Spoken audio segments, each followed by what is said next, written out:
First trimester గర్భధారణ మొదటి 3 నెలలు 1 నుండి 12 వారాలు లో కొంతమందికి బ్లీడింగ్ రక్తస్రావం కనిపించవచ్చు. ఇది కొన్ని సందర్భాల్లో సాధారణం కావచ్చు, కానీ కొన్ని సందర్భాల్లో జాగ్రత్తగా చూడాలి.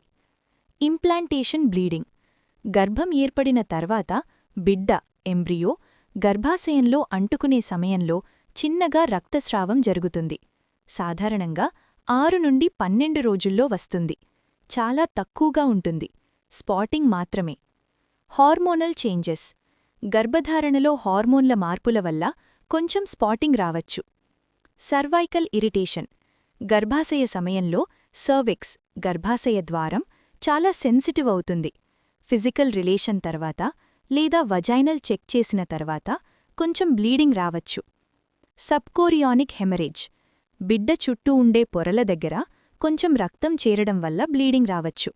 చాలాసార్లు ఇది స్కాన్ ద్వారా మాత్రమే తెలుస్తుంది.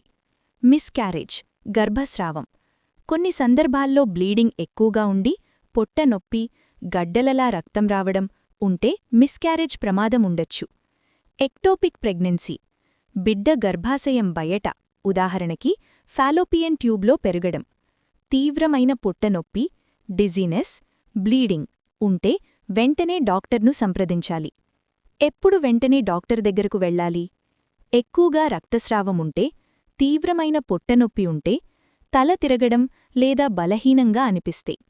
సాధారణంగా ఎర్లీ ప్రెగ్నెన్సీలో కొంచెం స్పాటింగ్ కామన్, కానీ డాక్టర్ చెక్ చేయించడం చాలా మంచిది.